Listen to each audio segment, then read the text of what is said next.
entre tus brazos. Tú me querías decir, no sé.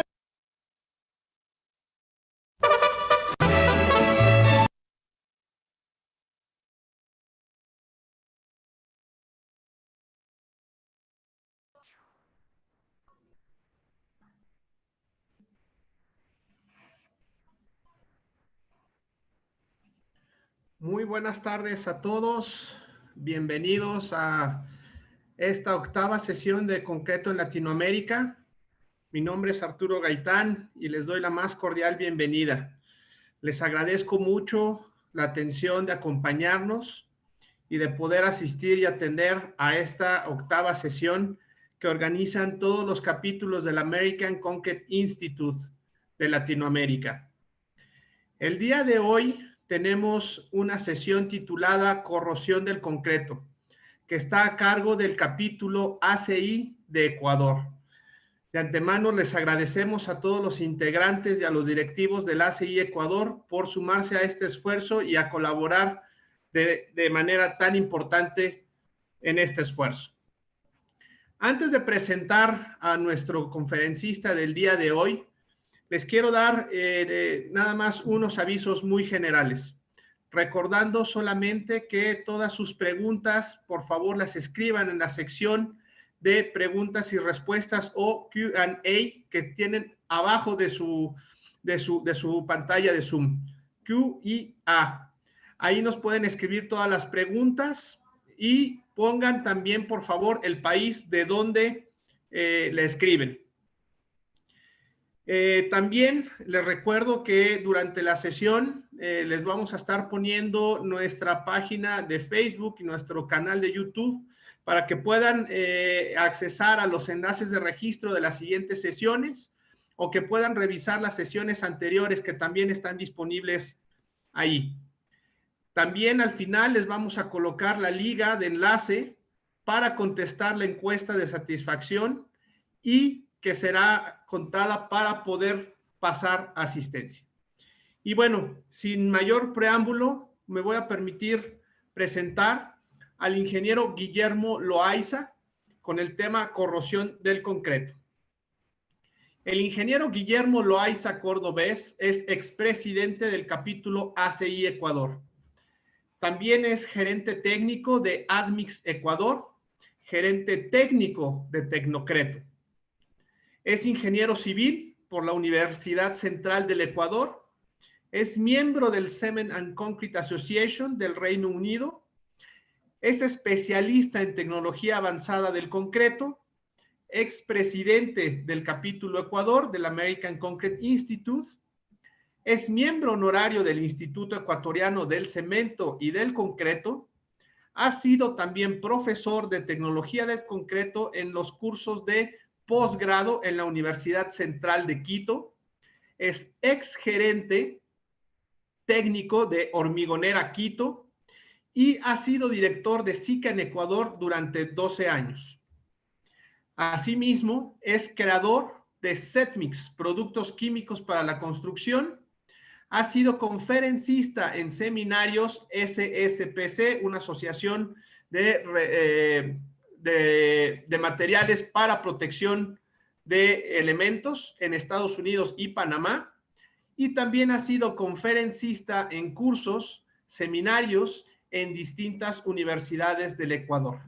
El tema que nos va a presentar el ingeniero Guillermo el día de hoy es corrosión del concreto, por lo que le doy la más cordial bienvenida y muchas gracias, ingeniero Guillermo.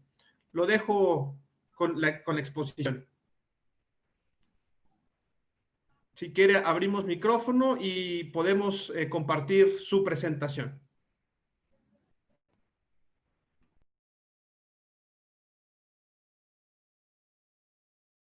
¿Sí? ¿Me escuchan? Sí, adelante, ingeniero, lo escuchamos bien. Ya, muchas gracias. Saludos con todos los que han tenido la gentileza de contactarse para asistir a esta charla en la que vamos a compartir criterios de la corrosión del concreto.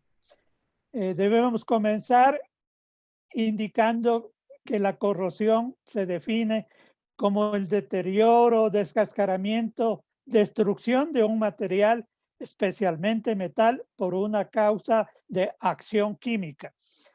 Porque pues hay muchas personas que consideran, muchos técnicos, ingenieros, mecánicos que consideran de que el concreto, el hormigón no se corroe, pero vamos a ir viendo en la charla que sí se corroe por ataque químico. Siguiente. El concreto romano, el opus cementitium, pues es el concreto que más hemos oído hablar. Desde antes de Cristo ya se utilizaba masivamente el concreto. Descubrieron de que al mezclar con la ceniza volcánica, ¿no?, con la puzzolana, podían obtener fraguado inclusive bajo el agua. En la fotografía tenemos una foto de Cesarea. Es un puerto en el actual Israel, pues construido en la época pues de comienzos de la era cristiana. Y está bajo el agua, pero todavía la estructura está bastante intacta. Algunos de los trabajos que utilizaban los romanos, el concreto, la mezcla de puzzolana con cal. Una de las dosificaciones recomendada era 4 partes de puzzolana, cal 3 partes y arena 2 partes. Con eso tenían distintas metodologías para construir, para usar el concreto. El concreto como lo conocemos nosotros, que necesita un encofrado, es el opus cementitium. Pero miren las otras maneras de construir. Esto es muy frecuente ver en los castillos antiguos medievales en Europa. Lo que tienen es un exterior de mampostería, de ladrillo o de piedra, y su interior rellenado con el concreto romano, como vemos también acá en la fotografía de la derecha. El Coliseo romano. Los componentes del concreto. Hagamos referencia. El cemento, el agua, el agregado fino y el agregado grueso. En estas dos fotografías, la una es de agregado redondeado, la otra es de agregado triturado. Lo importante en este caso sobre la corrosión es tener claro de que el concreto que más va a resistir corrosión es el más denso. El espacio que deja entre las partículas grandes se van llenando con partículas más pequeñas, luego más pequeñas, la arena, y los espacios entre los granos de arena están siendo ocupados por la pasta de cemento. Actualmente, en esta época, desde hace alrededor de 20 años, se utiliza también la silica fume, el humo de sílice, que va a rellenar los espacios entre los granos de cemento, haciendo que el hormigón sea más denso todavía.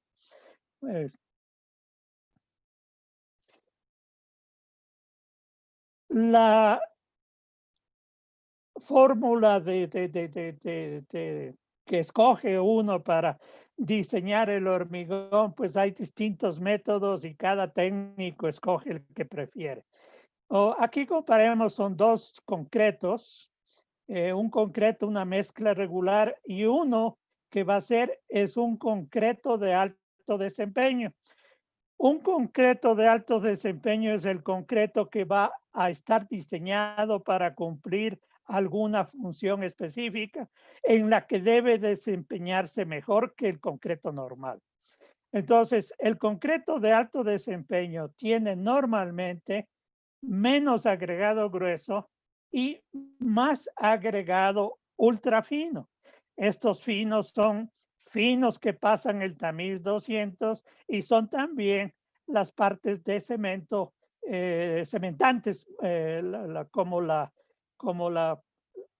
microsílice, como la ceniza volante, todos estos materiales que son más finos que el cemento. La importancia de los vacíos. Miren, acá en el eje X tenemos es el porcentaje de vacíos y vemos de que a mayor porcentaje de vacíos, tanto el módulo de elasticidad como la resistencia a flexión y la resistencia a compresión van bajando. Eso es fácil de entender. Mientras más vacíos tiene el hormigón o concreto, es más poroso y de hecho, pues su resistencia va a ser menor. Video, por favor.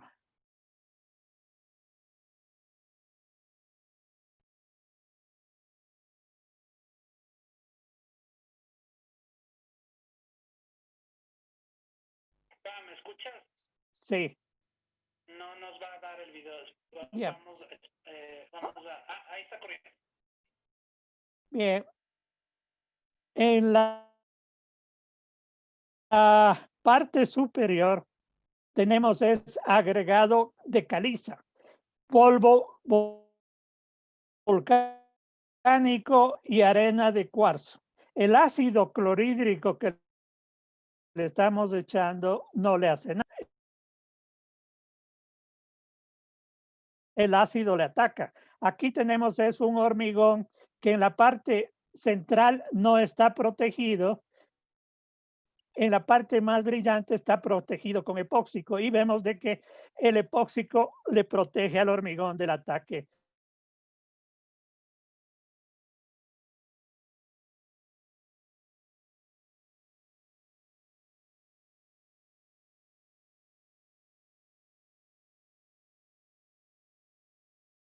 En caso de que no corra el video, pues como sí corrió, la pasamos. Del concreto romano, no es curioso escuchar en la televisión programas especiales sobre el cemento romano que dicen que es de mejor calidad, más durable que el concreto actual. Yo tengo dudas al respecto porque este es un hormigón que estuvo durante 7 años expuesto a un suelo mojado rico en sulfatos. Y miren cómo los distintos hormigones, los distintos concretos, ¿no? Al penetrar el sulfato, comienza a producirse la expansión y la expansión va destruyendo, va corroyendo, va descapando a las capas de concreto. No sabemos si es que el concreto romano que tanto resiste los sulfatos, porque hace 2000 años estuvo sometido a los sulfatos, pues ya no queda nada. Ingeniero Loaiza, los videos es recomendable no correrlos, están deteriorando la calidad de la señal. Correcto, correcto, ya no los corremos. Bien, esta fotografía es en el Malecón 2000 de la ciudad de Guayaquil. El malecón es al costado del río Guayas, que es un río conocido porque su agua tiene un pH bastante bajo. Tiene un agua ácida. Miren, después de unos 3 años, ¿no? El agua que baja por la cubierta en esta parte ha ido atacando al concreto. El agua de lluvia. Entonces, pues acá vemos ya con detalle cómo se ha corroído el concreto, ¿no? Algo típico, que lo repetiré después, es de que cuando aparece como lija gruesa el concreto es de que está sufriendo ataque. El ACI 515, ¿no? Que trata sobre las causas del daño y deterioro del concreto. En este capítulo del ACI, ustedes encuentran, por ejemplo, ¿no? La guía, ¿no? Para ver cuáles son los materiales que atacan ¿cuáles son los sistemas de protección? Acá tenemos sustancias agresivas, ácidos. Hemos visto gráficamente cómo le ataca. Sales y álcalis. La sal, los sulfatos son sales. Aceites de petróleo, destilados de bituminosos, solventes, alcoholes, aceites vegetales, varias sustancias. Y miren, la leche le ataca al hormigón. Pues hace muchos años visité yo una famosa fábrica de quesos en el Ecuador y me llamó la atención de que el suero de la leche había hecho en el piso de hormigón canales, ¿no? Unos canales muy marcados por donde corría, pues con el paso de los años iba corroyendo cada vez más, y era con un agregado grueso fino, entonces pues por eso no presentaba agregado a la vista. Jugo de frutas. Los jugos de frutas, por ejemplo, frutas ácidas, atacan también el concreto. Luego tenemos los tratamientos, ¿no? Y la descripción en el ACI 515, por ejemplo, dice, no, de que el epóxico no sirve para proteger. Entonces, lo que hacemos es, miramos en la guía para seleccionar el tratamiento protector del concreto. Tenemos aguas ácidas y los tratamientos de protección. Vamos a la tabla de tratamientos de protección. No es el 12, que es el que nos recomienda. Para aguas ácidas está recomendado el tratamiento 12. Vamos al 12, en este caso es el epóxico. Y vimos cómo el epóxico le protegió al hormigón. Al botar el ácido directamente sobre el hormigón, pues en la parte protegida ya no la atacó más. Claro que no toda solución es perfecta. El epóxico tiene algunos problemas que hay que tenerlos en cuenta, como por ejemplo que se puede amarillentar. En este caso, que es hormigón a la vista, pues un epóxico probablemente no sería la solución, pero tal vez sí un poliuretano que también está considerado.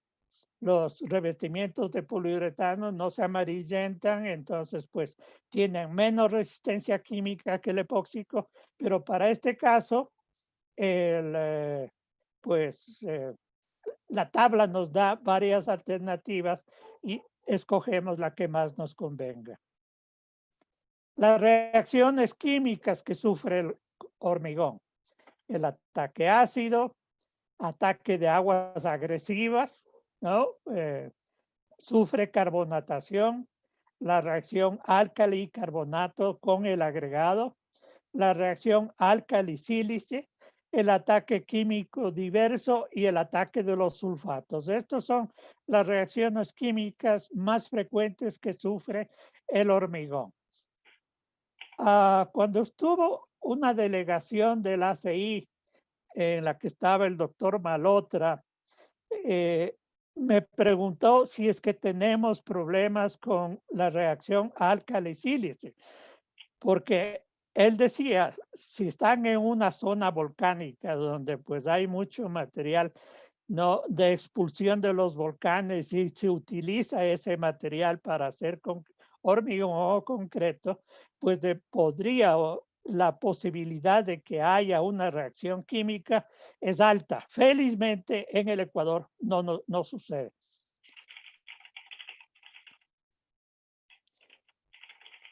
Acá tenemos agua con un pH bastante bajo, agua ácida.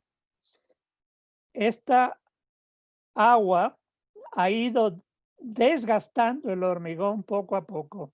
Y cuando se tomó la fotografía, ya aparecían partículas de agregado grueso en la superficie. La última vez que estuve en este sitio, ya comenzaron a caerse las piedras del agregado grueso. ¿no? Tiene como 20 años de construido y ha ido sufriendo ataque severo. La razón principal es de que tanto el agregado fino como el agregado grueso, en este caso, es caliza. Ustedes pueden ver la piedra blanca. Este otro hormigón de una planta de tratamiento de agua potable, no hecho con material granítico, no granito, sino una andesita que no es tan dura como el granito, pero ha resistido mucho mejor que la caliza. Entonces, pues aquí con los procesos de limpieza comienzan ya a aparecer los granos también del agregado grueso.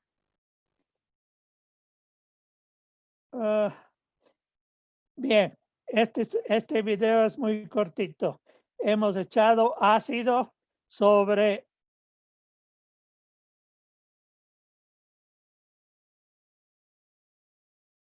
echamos ácido sobre cemento y fíjense en la cantidad de humo que produce la reacción. El cemento es un material que tiene un pH alto, entonces sufre ataque de los ácidos. En las estructuras que tengan gradiente de presión, es decir, por ejemplo, una pared a través de la cual el agua es forzada a atravesarla, la cara exterior con baja presión es expuesta a la evaporación. La concentración de sales tiende a acumularse en esa cara, resultando un ataque mayor. Esto es frecuente de ver en los muros, en la parte baja del muro, pues por donde se evapora el agua, con las sales se concentra el salitre. En adición a la naturaleza específica del químico involucrado, el grado que el concreto resiste depende de la temperatura de la solución agresiva. Si la solución agresiva está caliente, ataca más. La relación agua-cemento del concreto. Mientras más alta sea la relación agua-cemento, el concreto resiste menos. La permeabilidad del concreto no nos conviene. El grado de humedecimiento secado del químico en el concreto. Las zonas donde el concreto se humedece, el concreto se seca, es donde las sales se expanden y causan la corrosión del concreto. Y la extracción de la corrosión química inducida al acero de refuerzo, que es realmente la parte más complicada de la corrosión del hormigón armado, ya no solo del hormigón, sino del hormigón armado. El ataque químico. Me disculpan, por favor, menciono independientemente concreto y hormigón. Es la costumbre porque acá en el Ecuador la norma es para hormigón y el Instituto Nacional Ecuatoriano del Concreto y del Cemento. Entonces, usamos los dos términos indistintamente. Ataque químico. Acá tenemos una estructura en la cual estos canales conducen las aguas de desecho de reacciones químicas en la elaboración de varillas de acero de refuerzo. La concentración del ácido es alta y tenemos un ataque notoriamente fuerte. Este ataque se produjo en 2 años. Miren que las varillas están bastante bien, realmente estaban intactas, no habían sufrido corrosión, porque el ácido se encargaba de limpiar cualquier corrosión que se produzca, pero el ataque al hormigón sí es ya fuerte. La solución es hacer una limpieza, poner un empastado de un mortero epóxico cementicio y luego un recubrimiento epóxico de alta resistencia a los ácidos. Este trabajo ya tiene de realizado entre 12 y 15 años y no ha necesitado mantenimiento. Miren, el concreto de alto desempeño, no normalmente ofrece una mejor resistencia al ataque químico que la mayoría de las estructuras, una mejor resistencia a los sulfatos, por ser el hormigón denso, fuerte, con permeabilidad y relación agua cementante muy bajas, con baja permeabilidad y baja relación agua-cemento, que son las propiedades particulares del concreto de alto desempeño. La resistencia a los ácidos de desechos también se mejora. O sea, cuando diseñamos una estructura para pues, aguas hervidas, ¿no? Pues debemos pensar en un concreto de alto desempeño que se desempeñe bien en esas circunstancias. El ataque que se recibe normalmente son en tanques, galerías de albañales, canaletas, canales, tuberías de desechos y en los pisos. El pronóstico no puede ser es por la exhibición de la pasta de cemento. La pasta de cemento comienza a desgastarse y ser desalojada como líquido. El aumento de la porosidad del concreto aumenta la porosidad por el ataque químico. Disminuye la resistencia, la desagregación de los áridos calcáreos o dolomíticos, como vimos en esa fotografía de esa columna en la cual ya las piedras del agregado grueso están ya desprendiéndose, cayendo al fondo. Disminución del pH del hormigón que contribuye a la corrosión de la armadura. El diagnóstico, entonces, buscar la fuente, ¿no?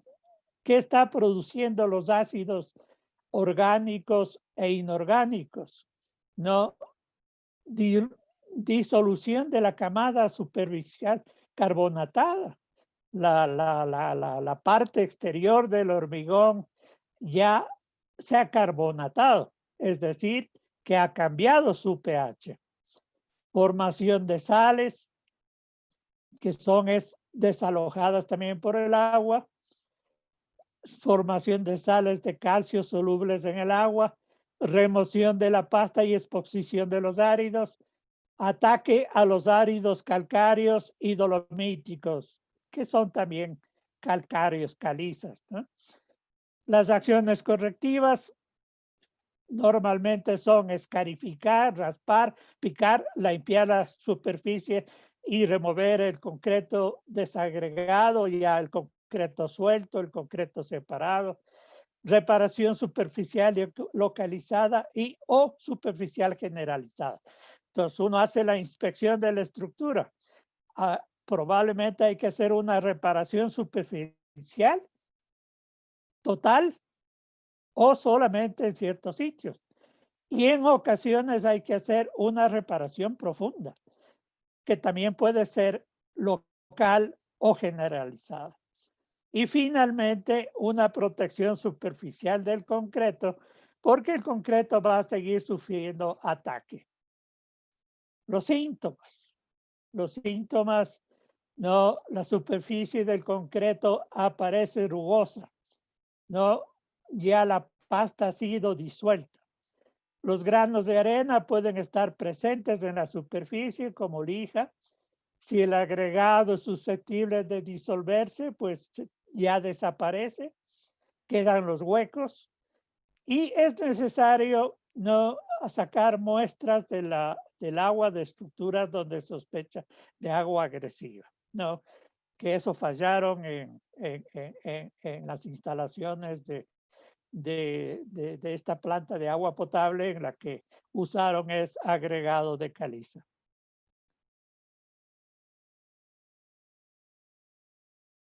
Bien, el examen visual de las estructuras sometidas a ataque químico muestran desintegración y levantamientos de la superficie. Se abren las juntas y grietas. En las juntas o grietas penetra la acción química y se agrava. Pueden presentarse abultamientos y luego pues se descascara. Las partículas de agregado grueso son normalmente más inertes que la pasta, ¿no? Y estas aparecen sobresaliendo de la matriz. Aquí vemos en esta columna. Y la fotografía está tomada en la parte que es notoriamente donde cambió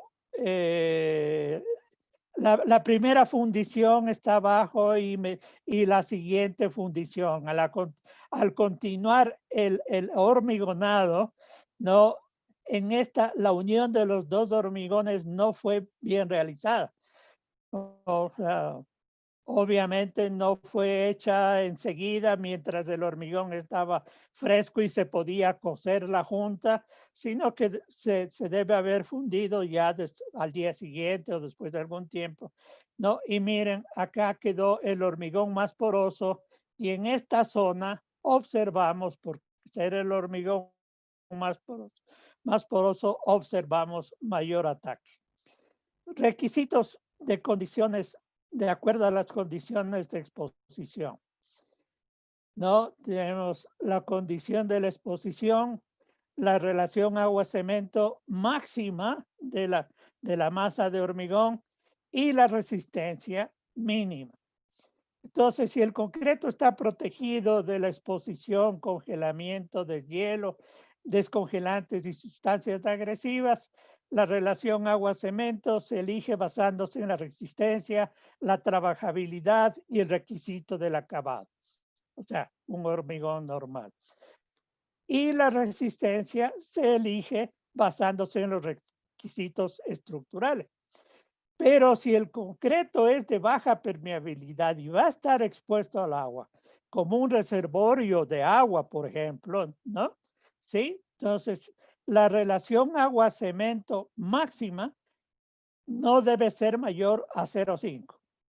Y la resistencia mínima de ese concreto debe ser 280. Si el concreto está expuesto a congelación y deshielo y expuesto a la condición húmeda a descongelantes, por ejemplo, la sal que se utiliza para descongelar en Latinoamérica, a excepción de Argentina, Chile y algunas partes altas, no es mayor problema, pero donde eso se da, la relación agua-cemento no puede ser menor a 0,40, no puede ser mayor a 0,45, debe ser siempre máximo 0,45. Y la resistencia mínima van a ser 320 kilogramos por centímetro cuadrado o 31 megapascales o 4.500 libras por pulgada cuadrada. Concreto expuesto a sulfatos. Si tenemos en charlas anteriores ya nos hablaron los contenidos de sulfatos, ¿no? Si tenemos una acción de sulfatos moderada con una concentración de 0,10 a 0,2 en % de la masa en el suelo, ¿no?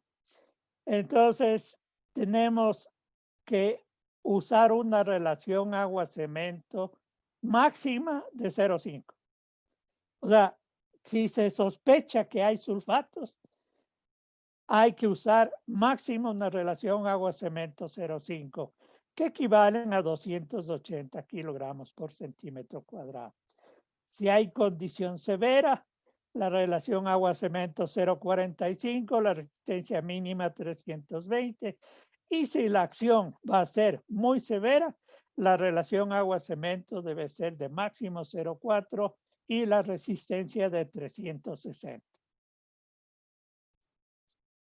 Los aditivos para hormigón de alto desempeño. El aditivo lo que produce es a un concreto con una determinada relación agua-cemento, al echar el aditivo reductor de agua plastificante, ¿no?, se obtiene una mejor trabajabilidad. Y este concreto va a ser menos permeable, de mayor resistencia, ¿no?, de mayor módulo de elasticidad, en fin, que este concreto de acá, porque este concreto originalmente es más difícil de compactar que este concreto suelto. Actualmente se están trabajando con hormigones concretos ya autocompactantes o compactables, y ya no se mide la trabajabilidad con el cono, porque pues realmente colapsa totalmente y el hormigón camina.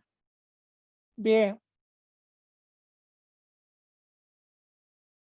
los aditivos, ¿qué es lo que hacen? ¿No? Entre los distintos tipos de los aditivos para ser usados en un concreto para un desempeño mejor, reducen el agua, pueden retardar, reductores de alto rango, o sea que reducen agua de tal manera que el hormigón se vuelve fluido. En alguna de las charlas anteriores preguntaron si el aditivo baja la resistencia. No, no baja la resistencia. Aumenta la resistencia, no, inclusive sin bajar la cantidad de agua, porque uno lo que puede hacer es usar el aditivo, bajar el agua, bajar la relación agua-cemento y tener mayor resistencia.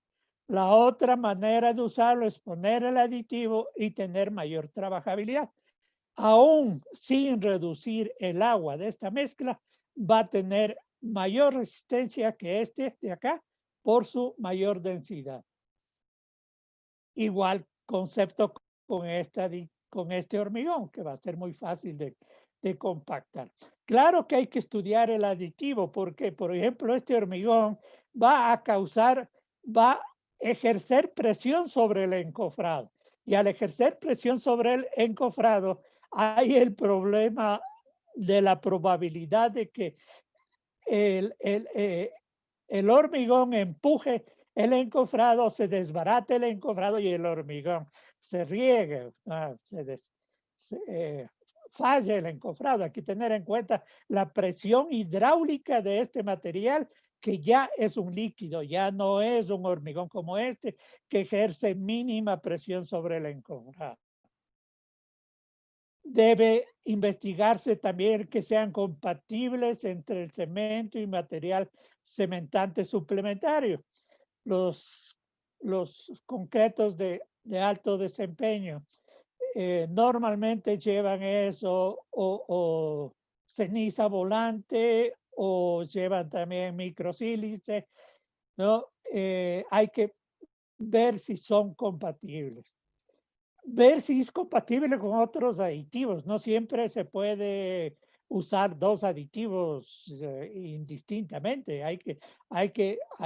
El ejemplo clásico es el naftaleno sulfonatado. No puede ser usado con los policarboxilatos porque pues se produce más bien que el hormigón se entumece. Bien, entonces se determina la reducción de agua para la dosis y determinamos eso en base a ensayo. Métodos para reducir la corrosión de la armadura por cloruros. Existen iones despasivantes como los cloruros. Estos provocan la disolución de la capa pasiva. La armadura comienza a oxidarse y se forma una capa de óxido pasiva que le protege al acero, ¿no? Pero los iones cloruros rompen esta capa pasiva, dando lugar a ataques puntuales, las picaduras, que reducen la sección de trabajo del acero. Inclusive llega a desaparecer el acero al hacer pues los trabajos de limpieza para corregir una estructura dañada por corrosión. Parecería que el acero ha desaparecido. Es de que el acero ya óxido nada más de hierro, se va con el hormigón al hacerse la limpieza. Estos cloruros se pueden encontrar en la masa del concreto o porque lo contengan en las materias primas. En los años 60 los aditivos tenían cloruro de calcio en sus formulaciones. Ahora no, eso es completamente descartado. O porque pueden penetrar desde el exterior, por ejemplo, en agua marina, ¿no? Entonces, o a la acción de sales de hielo. Entonces, en resumen, ¿no? Para exposición a cloruros, ¿no? Para protección del concreto reforzado expuesto a cloruros, la reacción máxima de la agua cemento 0,4. La resistencia mínima 360. Entonces, nos recomiendan usar concreto de baja relación agua material cementante. O sea, la relación entre el agua, el cemento, más cualquier adición. Curado en húmedo. Reducir la permeabilidad con el uso de la microsílice. O sea, los granos más pequeños que rellenen los espacios dejados por el cemento, haciendo más denso el concreto e impermeable. Aumento del recubrimiento, inhibidores de corrosión, acero revestido con epóxico, revestimiento del concreto, tratamiento de la superficie y la protección catódica. Todos estos son sistemas que nos ayudan a reducir la corrosión de la armadura por cloruros. En este gráfico, veamos acá, tenemos la relación agua-cemento y la porosidad.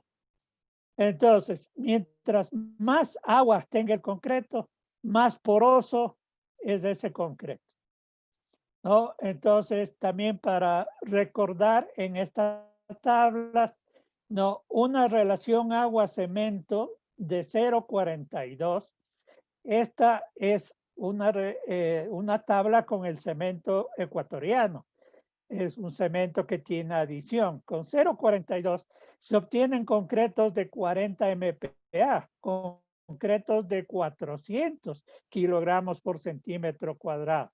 Nos exigen 360, pero en este caso, si da de 360 para arriba, estaría bien. Ese hormigón no debe ser aceptado siempre y cuando la relación agua-cemento no haya pasado de 0,40.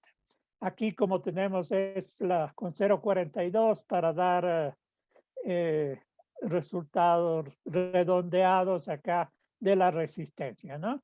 Pero realmente con una relación agua-cemento 0,40 vamos a tener un hormigón de más de 400 kilogramos por centímetro cuadrado. El recubrimiento mínimo de acuerdo a las condiciones ambientales. Es un problema en el Ecuador el que simplemente porque usan aditivo, porque usan inhibidor de corrosión, no se olvidan del recubrimiento, que es muy importante. Los aditivos, los inhibidores de corrosión deben ser usados a más de un buen recubrimiento. Entonces, acá vamos directamente a elementos constructivos expuestos a influencias notablemente corrosivas. Por ejemplo, acción permanente de gases o sales agresivas o un ataque químico fuerte. Miren que al hacer la inspección en la ciudad de Manta, después del terremoto de hace algunos años, se encontró que la cara del hormigón visto que daba hacia el mar estaba más corroída que la cara que daba hacia tierra. Entonces, los gases, los vapores de la evaporación del agua marina aumentaron la corrosión en ese hormigón. Entonces, si tenemos circunstancias como esta, en general, el revestimiento no debe ser, menor a 40 milímetros. ¿No? Elementos que van a estar expuestos, hormigón a la vista, hormigón de fachadas, en fin. Elementos portantes interiores debe tener un revestimiento de 35 milímetros y pues otros elementos en los cuales uno ve que realmente no va a haber este tipo de ataque, pues entonces el revestimiento debe ser mínimo 30 milímetros. La reducción del contenido de agua. Este es un slide que siempre lo presento porque realmente explica qué es lo que pasa con el hormigón. Es sacado de las publicaciones de la PCA. ¿No? Acá tenemos, todos estos son hechos, digamos, con 1 kilo de cemento. Y este de acá con 250 gramos de agua nos da este volumen. La relación agua-cemento 0,25. Vamos aumentando, se mantiene el cemento y vamos aumentando el agua. De 250 gramos por kilo de cemento, pasamos a 450 gramos. Y miren cómo aumenta el volumen. Si pasamos a una relación agua-cemento de 0,7, ¿no? O sea, usamos 700 gramos de agua con 1 kilo de cemento. Miren el volumen que aumenta. ¿Qué significa este volumen? Una vez que el agua se evapora, vacíos. Entonces, esa es la razón por la cual a menor cantidad de agua, menor relación agua-cemento, la resistencia del hormigón es mayor. Pero trabajar con relaciones agua-cemento de 0,25 sin aditivos es imposible, a no ser de que sea hormigón compactado, ¿no? Rodillado, compactado de alguna manera especial, ¿no? 0,30 también es difícil de trabajar, de 0,35, 0,40, inclusive con 0,45 el aditivo ayuda muchísimo. Para todo tipo de hormigón, porque trabajar con relación agua-cemento 0,7 no tiene sentido, a no ser de que estemos en un sitio donde pues el constructor tenga que cumplir hacer hormigón, donde no hay carretera, todo llega es por mula, pues ahí sí las condiciones son especiales. La reducción del agua aumenta la resistencia, baja la permeabilidad, aumenta la resistencia a la intemperie, mejor unión entre el concreto y la armadura de refuerzo, reducción de la contracción, la retracción por secado y reducción de la fisuración en estado plástico, menores cambios de volumen causado por el mojado y secado. Tenemos acá para reforzar la relación agua-cemento, tenemos relación agua-cemento 0,4, 0,53, 0,71. ¿Sí? La resistencia a 28 días con una relación agua-cemento 0,71 es alrededor de 220 kilogramos por centímetro cuadrado. Y si subimos, reducimos el agua a 0,40, la resistencia ya llega cerca de 600. Casi se ha triplicado la resistencia, ¿sí? Solamente bajando la relación agua-cemento. Y podemos tener la misma trabajabilidad que se tiene con este de 0,40, pero utilizando un aditivo adecuado. Bien, el anterior es un slide que nos causaría un poco de problemas. De ahí tomé una foto. Miren, este es un hormigón autocompactable. Las centrales de mezcla actualmente ya entregan este tipo de hormigón, en el que, miren, cuando cae el hormigón, no se forma la típica montañita de hormigón, sino que comienza a regarse. o es un hormigón fluido.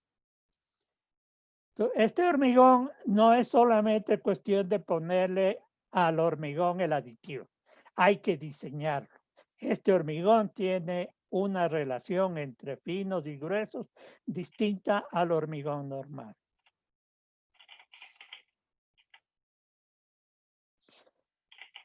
Bien, ¿qué pasa con el ensayo de permeabilidad a los cloruros? La relación agua-cemento, igualmente, ¿no? Entonces, tenemos con una relación agua-cemento de 0,35, ¿no? La carga acumulada, coulombs, 2000, ¿no?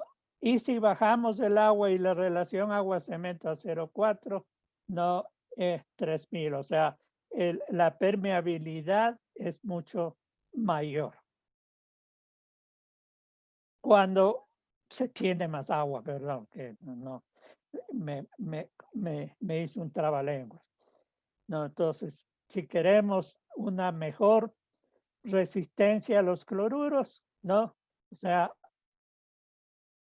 aumentar es aditivos para bajar la relación agua-cemento y tener un hormigón trabajable con poquita agua.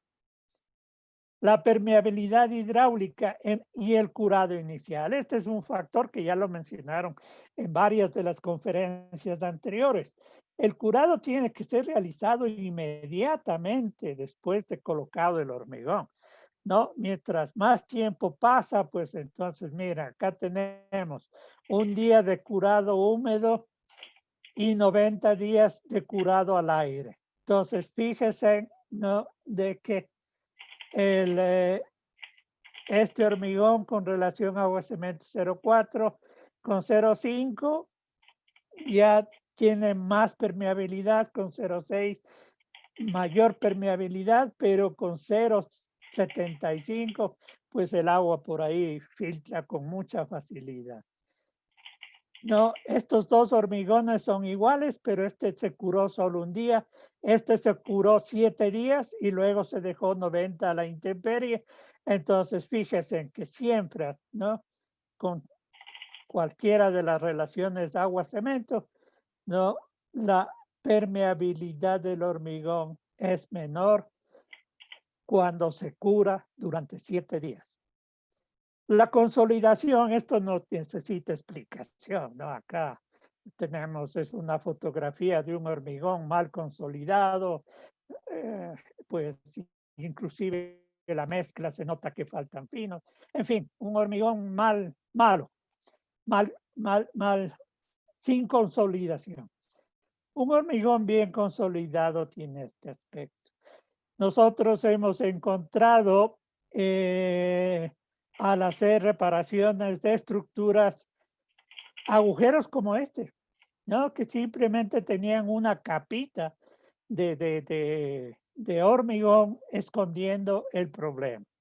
Claro que esta estructura fue hecha hace más de 30 años. En esa época, pues, un tanque de reserva de agua potable en la montaña, donde era difícil de llegar con equipo, maquinaria, material. Esta es la misma fotografía que ya la vimos, el ataque de los sulfatos, ¿no? Los cristales de sulfato se expanden y rompen el concreto. No, ya la vimos. Acá tenemos el ataque de sulfatos en suelo que tiene sulfatos. Miren cómo va absorbiendo el elemento de hormigón, va absorbiendo el agua con los sulfatos, los cristales se expanden, se rompe. Esta también ya la vimos. La reactividad álcali-sílice que les mencionaba, ¿no? Entonces, esta debería producirse pues donde hay sílice que va a reaccionar con los alcalinos del hormigón y se produce expansión y fracturas en la estructura, ¿no? ¿Con qué se controla la reacción álcali-sílice? Con ceniza volante o fly ash, escoria de fundición del acero, quiero decir, arcilla calcinada, hay microsílice calcinada también. Cementos adicionados, límite de contenido de álcalis en el concreto y hacer ensayos. ¿No? El cemento de alto desempeño, pues,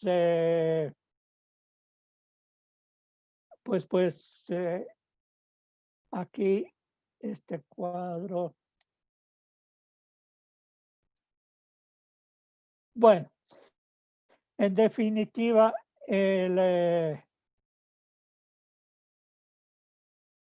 no está en este slide, buscaba cómo en porcentaje de la vida útil cuánto se eleva. Dos conceptos: estanquidad es la habilidad del concreto en retener el agua sin escurrimiento o escape visible. Este sería un tanque de reserva de agua, por ejemplo, donde el agua se va, pero no la vemos, no nos damos cuenta. El agua que se escapa se evapora. Y la permeabilidad es la cantidad de agua que migra a través de concreto mientras el agua está bajo presión, o es la capacidad del concreto de resistir a la penetración del agua o de otras sustancias, líquidos, gases o iones. Entonces, no, el hormigón puede estar estanco, pero puede ser permeable, ¿no? Porque este es un ejemplo. Aquí sí realmente vemos es fuga de agua. El agua ha ido arrastrando las sales se van depositando en la superficie y vemos estos materiales, ¿no? En otros sitios el agua sale con chorritos. Las juntas es un sitio donde se da con frecuencia eso, ¿no? Las juntas ineficientes son siempre un problema. Fíjense en que en la unión de las dos bachadas no pasa el agua. O sea, el hormigón es impermeable en ese sitio. Pero donde se diseñó dejar la junta, hay falla. Trabajar con los sellantes de juntas con la cinta de PVC, hay que tener mucho cuidado. Es una excelente solución siempre y cuando esté bien hecho. En un hormigón nuevo, no encontramos porosidad en las paredes internas y nos hemos dado cuenta de que están usualmente interconectados. En una de las refinerías del Ecuador impermeabilizamos medio tanque por dentro nada más, ¿no? Y estuvo sin dar problemas hasta los 30 días que el agua de la parte superior, al ir penetrando a través de los poros, comenzó a salir por la parte inferior del tanque. Otro sitio con frecuencia son las juntas, ¿no? Como mencionaba, donde a través de las cuales fuga el agua. En un tanque nuevo, tanque de reservorio de agua, de una altura de 9 metros. Y al hacer la prueba de carga a los 9 metros, el chorro de agua saltaba 2 metros por toda esta presión a través de la junta entre piso y pared. Luego, como decía, al impermeabilizar hasta por la mitad se suspendió, pero luego el agua comenzó a salir con el paso del tiempo porque los poros están interconectados y el agua fue bajando hacia donde hay menos represión para que salga y el agua volvió a salir. Ya no 2 metros, ya solamente escapaba el agua. Soluciones para la exposición o para el paso del agua.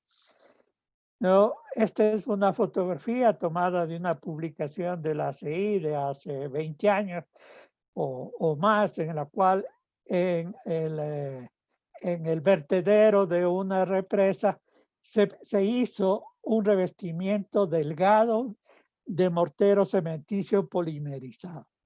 A los 8 años de exposición, eso estaba en muy buen estado.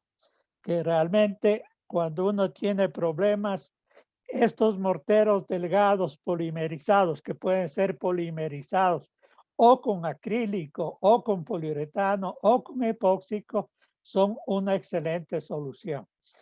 En este caso, para un reservorio de agua, no, ya el hormigón ya desgastado, se hizo un revestimiento de mortero epóxico cementicio, ¿no? Y sobre este se aplicó un epóxico tipo recubrimiento. No, vamos a ver una fotografía después que como queda porcelanizado el acabado. Esta es una estructura en la cual se hizo un reforzamiento estructural con fibra de carbón, ¿no? Para que la fibra de carbón estaba pues muy dañado este hormigón, ¿no? Entonces, para poder dar total adherencia entre la fibra de carbono y el hormigón, se recuperó la superficie del hormigón con el mortero epóxico cementicio y luego se colocó el refuerzo de fibra. En las juntas dentro de los tanques, donde ya está construido y la junta deja pasar el agua. Hemos realizado con éxito la reparación poniendo una tela de fibra de vidrio o de poliéster embebida en un epóxico flexible.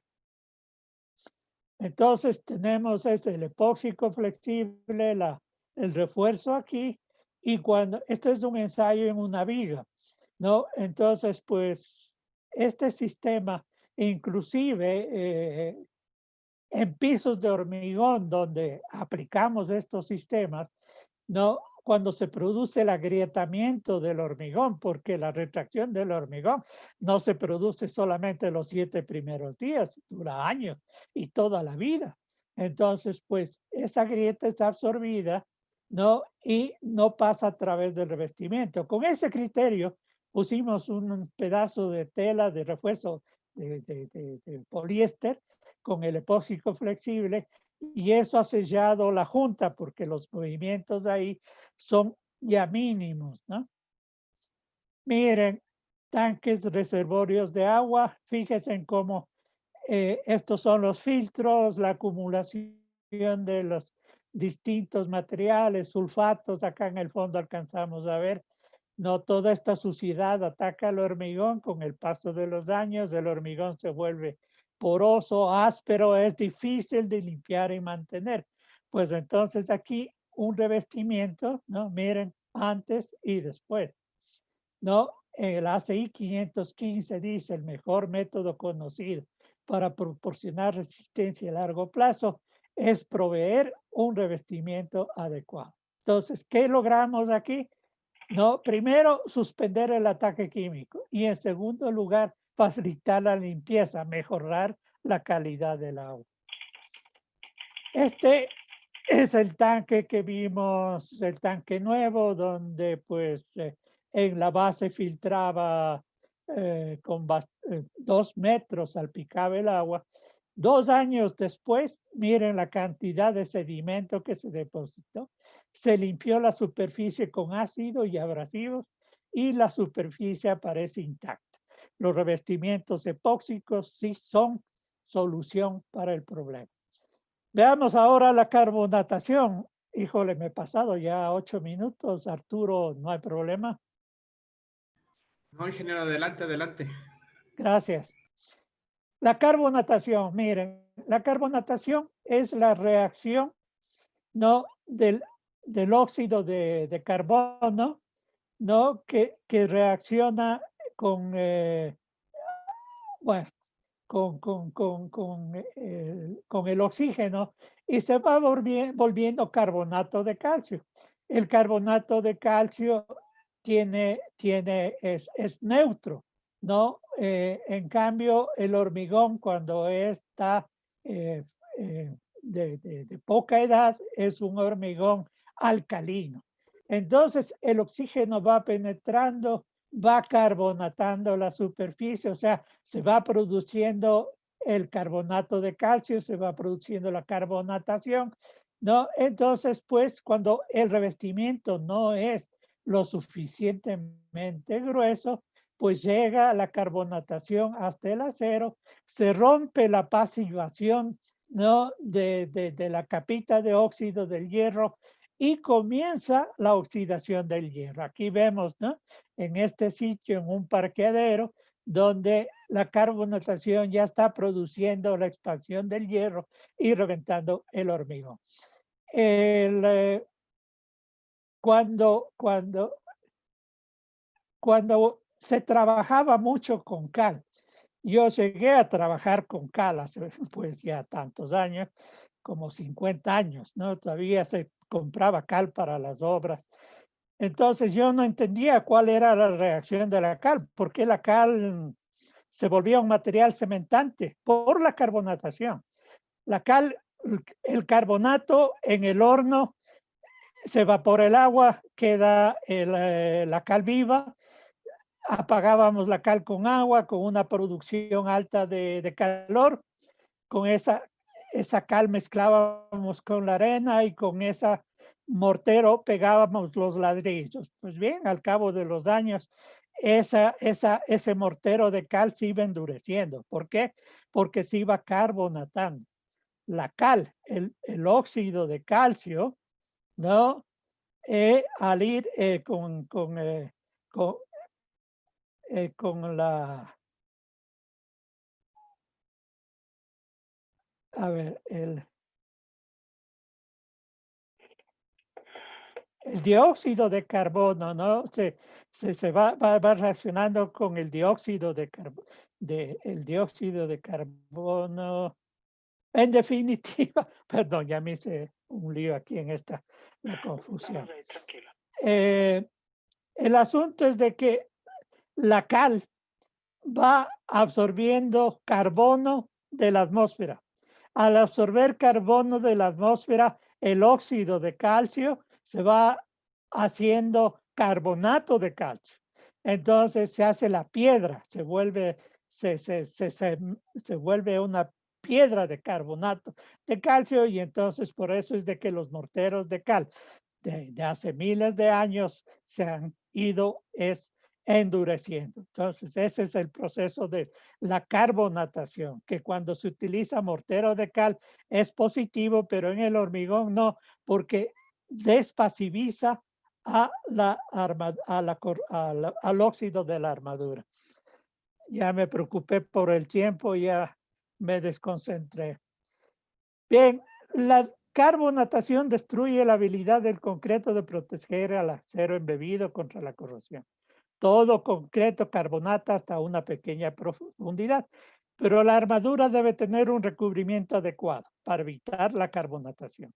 Esta barra en este muro, con menos de 10 milímetros de recubrimiento del concreto, ¿no? Después de años de exposición al aire, el concreto carbonató hasta la profundidad de la barra, permitiendo que el acero se oxidara y la superficie del concreto se desprendiera. Este es el resumen de la carbonatación. Por eso es que la carbonatación se evita con un mayor recubrimiento. Y al evitar la carbonatación, estamos protegiendo el acero. Acá tenemos, antes de la corrosión, no comienza la carbonatación, comienza el acero a oxidarse, comienza el acero a aumentar de volumen, aumenta de volumen, y el aumento de volumen produce grietas y descascaramientos.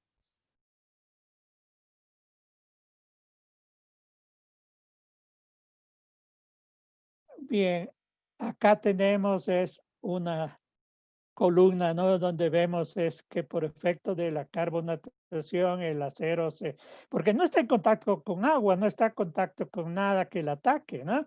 Pero se carbonata, es despasivo, y ya solamente con la humedad ambiental que vimos que en el agua, y vamos a ver unos slides, ¿no? Que siempre va a haber agua en el concreto a través de los años. Muy bien. En un concreto de alto desempeño, ¿no?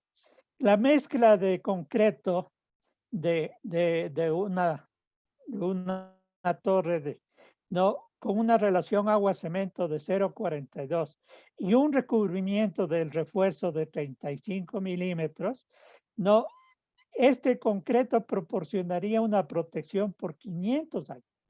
Las relaciones agua material cementantes bajas comunes en el concreto de alto desempeño resultan en periodos mucho más largos para la corrosión. Entonces, si es que a más de tener una relación agua-cemento muy alta, tenemos un recubrimiento muy pequeño, tenemos problemas. Entonces, la causa principal actualmente de la corrosión del concreto es la corrosión de la armadura. ¿No? Normalmente el pH del concreto es de alrededor 12.5. El punto nuestro está entre 7 y 8 y menos de 7 ya es ácido, ¿no? Entonces, con un pH de 12.5 a 14, pues tenemos la varilla que está pasivando el revestimiento.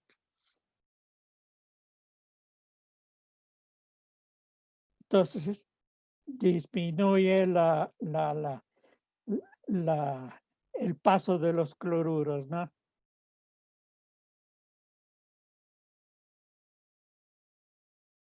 Y también es una barrera física. Realmente es el resumen, pero esta parte es importante. El líquido encerrado en los poros de concreto forma un electrolito, ¿no? Esa ayuda a formar la película pasiva. Pero si es que va más allá, va a corroer también la armadura. Bien, entonces volvemos, ¿no? Insiste en el mismo criterio. Creo que podemos pasar este slide. Bien, acá tenemos el refuerzo, el revestimiento y agua. Entonces se forma un electrolito. A través de estos, ¿no? Pasa corriente que produce oxidación de la armadura, ¿no? Entonces, al perder el pH, ¿no? Entonces, al bajar el pH del hormigón, aumenta, ¿no? La pasividad, el que pase una mayor cantidad de corriente, ¿no? Entonces, la resistividad del concreto se reprime desarrollando una célula de corrosión grande. Entonces, agua, el aire que entra, la carbonatación que permitió de que el pH se rompe con un pH bajo, como la batería de los automóviles, el agua es ácido, porque en el agua ácida pasa con mayor facilidad a la corriente. Entonces, aquí tenemos un electrolito. Para evitar cuando se da este problema, normalmente se necesita, para que se oxide el acero, se necesita agua, oxígeno, ¿no?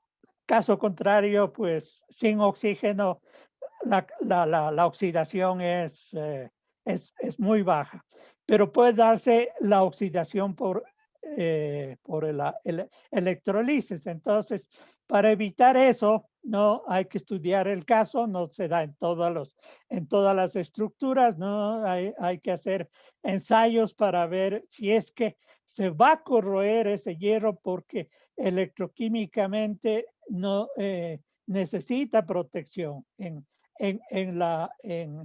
en un caso específico. Pues lo que se hace es amarrar estos ánodos de sacrificio, que son normalmente de zinc, que son ávidos de recibir la corriente. Entonces uno los coloca en la estructura en un sitio predeterminado, porque hay que irlos cambiando cada cierto tiempo. Entonces tienen diseños distintos dependiendo de cómo esté la armadura y cómo debamos colocar estos ánodos de sacrificio, ¿no? Entonces tienen un pH interno mayor de 14 para mantener el zinc activo durante toda la vida del ánodo. Una vez instalado el ánodo, se corroe evitando que lo haga la estructura metálica que se quiere proteger. Entonces se dice de sacrificio porque este es el que se va a corroer. Estos. Otros modelos, ¿no? De zinc y aluminio, pues la misma, ¿no? La diferencia de potencial entre los dos metales. Entonces el ácido galvánico del inhibidor, del ánodo de sacrificio y preserva la estructura, ya que el material del ánodo se consumirá con preferencia al metal de la estructura. La oxidación o sacrificio del material del ánodo da lugar al nombre alternativo, ¿no? Ánodo de sacrificio. Entonces, esta protección catódica, donde quiera que se sospeche o se analice que se puede producir, la solución son los ánodos de sacrificio. Miren, esto es típico en las construcciones en las ciudades pequeñas de los países latinoamericanos. Usan el encofrado para ahí apoyar la armadura y funden el hormigón. Entonces, esta armadura usualmente no tiene más de 1 centímetro de protección. Ya vemos que 1 centímetro no funciona, necesitamos por lo menos 30, ideal 40 milímetros. ¿No? El daño de muy parecido al de la fotografía del revestimiento, pues están las varillas de la superficie. Aquí vemos la causa, ¿no? Por aquí está bajando agua. El agua, pues, penetra en el hormigón, se produce la oxidación de la armadura, ¿no? A pesar de que aquí el revestimiento lo alcanzamos a ver de que no es muy poquito, ¿no? Pero el agua permanente en ese sitio produce la corrosión. Pueden haber muchas causas. Si es que esta es una estructura fundida en los años 60 y usaron cloruro de calcio para acelerar, los iones cloro, pues ya vemos que rompen la pasividad de la armadura. Para minimizar el riesgo de la corrosión de la armadura, ¿no? La cobertura, el revestimiento de hormigón sobre la armadura, la calidad del concreto, ¿no? La cubierta del refuerzo. Entonces, en ningún caso el revestimiento va a ser menor al tamaño máximo del agregado más 5 milímetros. Entonces, un hormigón, digamos, agregado de piedra chispa, le decimos nosotros a la piedra de 12 milímetros, debería tener 12 más 5, por lo menos 17, para sitios donde sabemos que no se va a producir ataque, donde los riesgos de ataque son mínimos, pero en general mínimo 35 milímetros y deseable 40 milímetros. Factores que influencian el pH, la humedad, el oxígeno, la carbonatación, los cloruros, la temperatura ambiente, la humedad relativa, ¿no? En Quito, que está a 2.800 metros de altitud, sufre mucho menos de la corrosión de la armadura que Guayaquil, que está a nivel del mar. Es porque Guayaquil tiene una humedad relativa mucho más alta y también el oxígeno. El oxígeno, pues cuando uno camina en La Paz, a uno le falta el oxígeno por la altura. Entonces ahí también La Paz, Bogotá, Ciudad de México, Quito, pues sufren menos, ¿no? Pero las ciudades cercanas a la costa, este sí es un problema grave. Severidad de la exposición, calidad de la construcción de los materiales, calidad del concreto, la cobertura del refuerzo, el curado inicial, y la formación de grietas. Entonces, la formación de grietas la evitamos con el curado inicial o la utilización de fibra, perdón, fibra sintética, ¿no? Miren acá, esto es en la Florida. Pintaron la armadura con epóxico, ¿no? Para protegerle de la oxidación.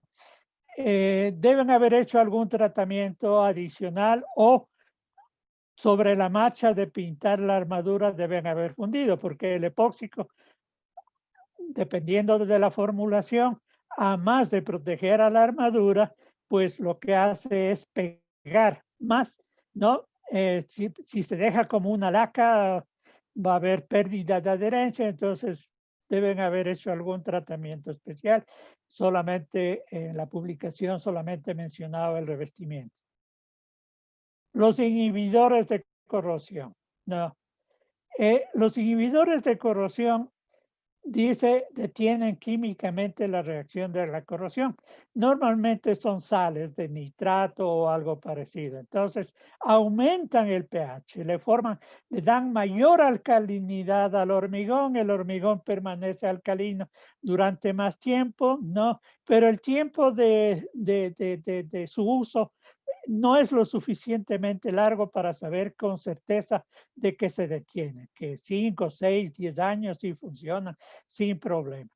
En mi opinión, el uso de los inhibidores de corrosión deben ser a más de bajar el agua, curar, en fin, todo lo que hemos estado hablando.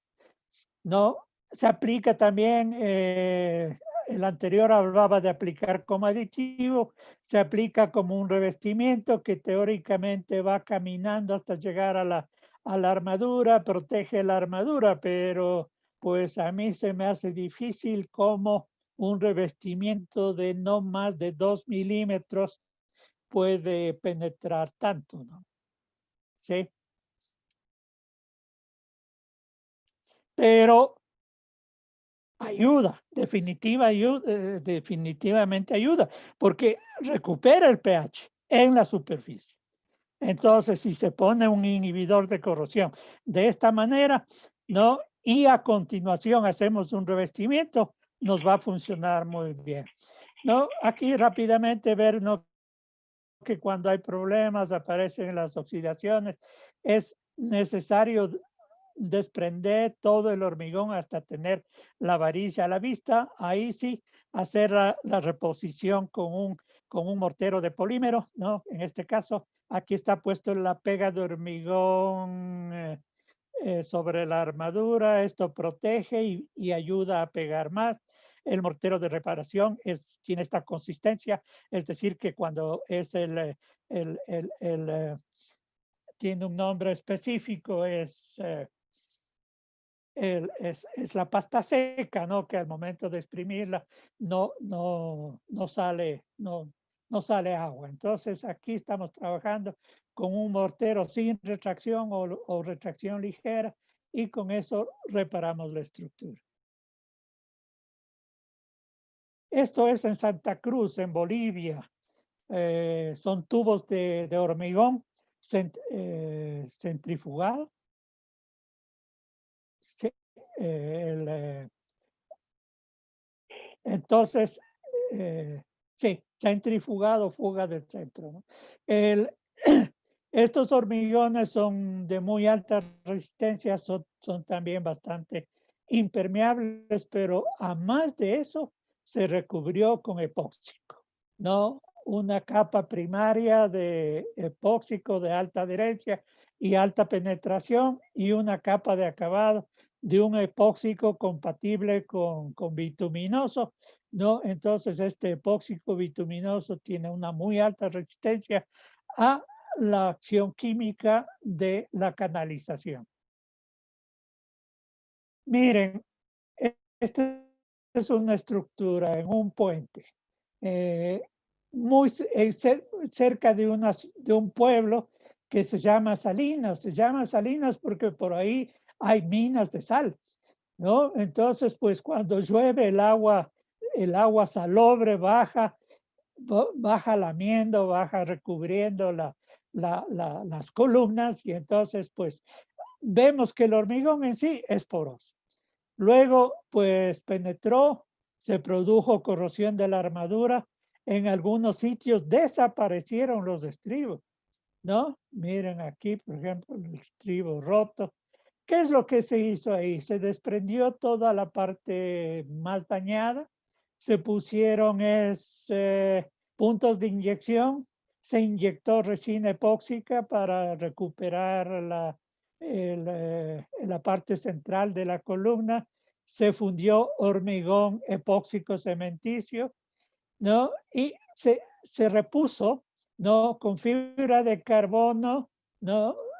Los estribos se consideró de que ya habían desaparecido y también el acero longitudinal se repuso utilizando fibra de vidrio estructural con los hilos colocados a lo largo de la columna, que es la manera en la que trabaja.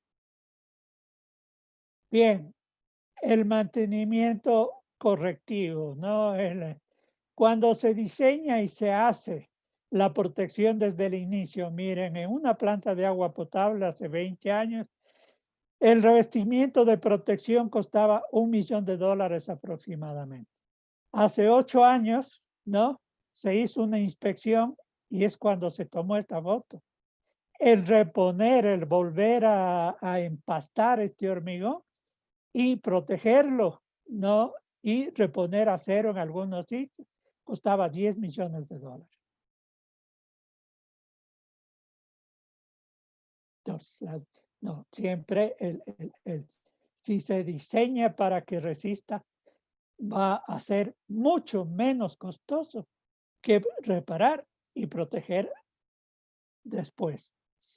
Bien, en pavimentos es lógico que pues, usemos ese agregado lo más duro posible, ¿no? Entonces la caliza se desgasta, ¿no?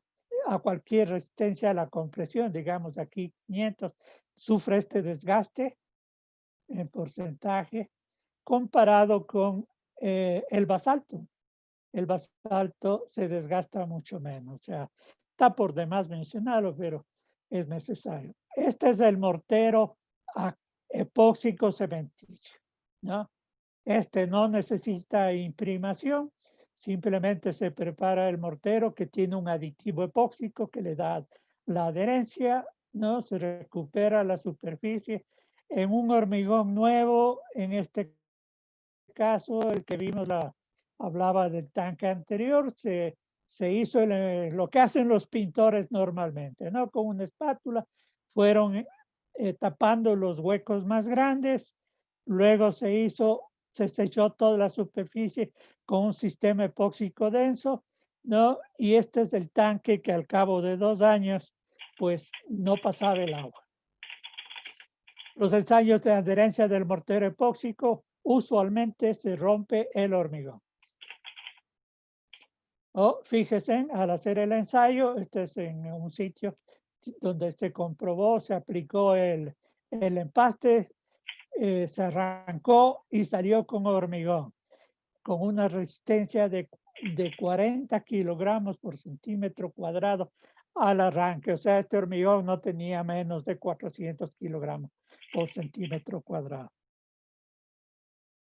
Normalmente lo que encontramos en las estructuras viejas es estos problemas del acero expuesto, se hace la limpieza, se protege el acero con un epóxico que contenga zinc, que protege de la oxidación y luego se repone esto dependiendo de los volúmenes, del tiempo que tengamos de trabajo, o con un epóxico que pues en cuestión de horas ya alcanza la resistencia que queremos. Aquí, por ejemplo, el ensayo de arranque. Hay ocasiones en las cuales se ha producido la oxidación y hay que reponer el material, el hierro que se ha perdido. Entonces, aquí se reforzó con fibra de carbono. La alcanzamos a ver, ¿no? Ahí están colocando la fibra de carbono. ¿No? Entonces, el cuadro de de seguimiento, de hacer la reparación, el diagnóstico, se interviene, no se interviene, se derriba. Si no se interviene es porque la afectación no es mayor, o se decide no intervenir. Si se decide intervenir, entonces tenemos aquí todos los pasos que son de guía, ¿no? Para llegar a la definición de los trabajos, ¿no? Se definen, se hacen los trabajos, una buena fiscalización, la restricción de la obra y el mantenimiento. O sea, no hay protección de por vida, se necesita mantenimiento. Bien, esto es de las propiedades del concreto de alto desempeño. Miren, resistencia a la compresión es de 700 o más, ¿sí? Nos hablaron en una charla reciente, ¿no?, de hormigones de 2000 kilogramos por centímetro cuadrado, ¿no? Material que contribuyen el cemento Portland, ¿no? Lo que hace es material cementante, durabilidad, cemento adicional. Bueno, esto, reductores de alto rango, veamos acá. Reducción de la relación agua-cemento, esto es muy importante, ¿no? Entonces, reducimos el agua, reducimos la permeabilidad, aumentamos la resistencia, en fin. Aditivos para control de hidratación, control del agua. Sí debe el constructor analizar qué aditivo usar. Por ejemplo, si utiliza un reductor de agua un reductor de alto rango de agua con retardante de fraguado y es un piso, pues se va a demorar más tiempo esperando a que el hormigón le permita entrar con los helicópteros, chapalotes, en fin, el equipo de acabado. Miren, los hormigones de alto desempeño autocompactables, ¿no? Entonces, ya no se usa, ya no sirve el ensayo del cono de Abrams, sino que además del cono de Abrams se pone este anillo y se ve, ¿no?, cuánto fluye, ¿no? En este caso, pues es en una obra donde no había ninguno de estos elementos. Insisto, ¿no? Mientras más agua, menos resistencia, porque el hormigón tiene más poros. Este es el Panteón en Roma. Esta cúpula es de hormigón romano, ¿no? Aquí funciona, no tiene refuerzo, funciona a gravedad, es de hormigón. Utilizaron en algunos casos, en vez de piedras, pequeñas vasijas vacías, ¿no? Alivianaron ya el hormigón. Esta fotografía es de la construcción del Museo del Cairo. Sabemos que una estructura se diseña para 50 años, yo creo que 50 años es muy poco. 100 años, pues un edificio todavía es perfectamente habitable. Aquí, el Museo del Cairo bien construido, con todas las precauciones del caso, debería durar tanto como las pirámides. Simplemente hay que proteger a la armadura y darle mantenimiento. Aquí no se necesita mantenimiento, perdón, sí se necesita. No le dieron mantenimiento y ya las losas de mármol ya no hay. Ahora ya se ven escalones. O sea, hasta las pirámides necesitaban mantenimiento. Entonces, un reto muy especial para hacer hormigón de durabilidad alto desempeño en el Museo del Cairo. Muchas gracias, muy amables. Ahora sí, pues preguntas.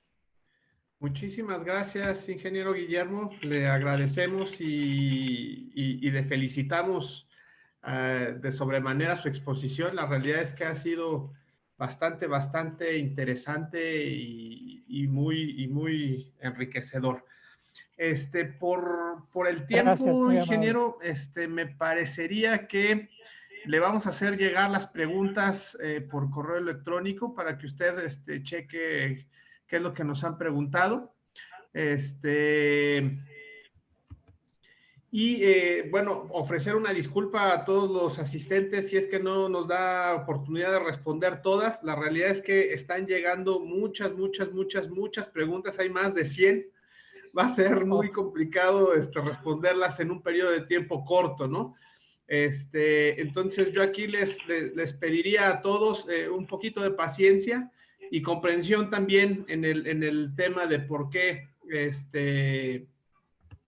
ahora nos pasaremos las preguntas, ¿no? Les agradecemos a todos su asistencia. Ingeniero Guillermo, una vez más, una enorme felicitación. Muchísimas gracias. Yo aquí nada más quisiera darles un par de mensajes con respecto a la siguiente sesión. La liga de la encuesta la tienen también ya ahí en el chat. Entonces, pueden ingresar ahí a contestarla. También le estamos apareciendo ahorita en la pantalla. El código QR que viene ahí es el de la encuesta. Viene en el chat para la gente que nos está viendo por nuestro canal de YouTube. También ahí ya se las pusimos. Si alguno de ustedes no tomó las sesiones anteriores, puede entrar al canal de YouTube a ver las sesiones anteriores. Ahí van a aparecer también los enlaces para las encuestas. Cualquier cosa nos pueden escribir al correo electrónico que también aparece ahí en la pantalla, concretolatam@concretoverde.org. La siguiente sesión es el día jueves. Le toca ahora al capítulo Centro y Sur de México con la conferencia Experiencias recientes en la rehabilitación sísmica de edificios de concreto en México por el doctor Sergio Alcocer. Y bueno, ahí les vamos avisando que para esa sesión vamos a tener una pequeña sorpresa. Quienes nos puedan acompañar, ya lo verán por ahí. No me queda una vez más que agradecer al capítulo Ecuador del ACI, al ingeniero Guillermo Loaiza Cordobés, y bueno, también al ingeniero Guillermo Loaiza, hijo junior, que ha estado dando soporte para que se dé esta conferencia, ¿no? Agradecer también a la ingeniera Alejandra Valencia, que también está en backstage revisando todas las preguntas y viendo que todo esté funcionando bien, y a todos los capítulos del ACI de Latinoamérica por este esfuerzo de poder llegar o llevar todo este conocimiento de los grandes expertos a todos ustedes. Ingeniero Guillermo, una vez más, muchas gracias. Arturo, muchísimas gracias a ustedes.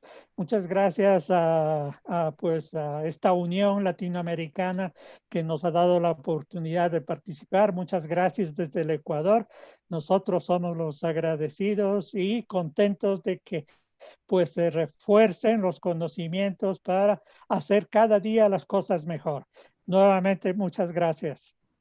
Gracias, ingeniero. Un placer y un honor enorme haberlo tenido también con nosotros en estas pláticas. Muchas gracias a todos. Mío, gracias. Gracias a todos y nos vemos el siguiente jueves. Que tengan una buena noche. Hasta pronto. Hasta pronto.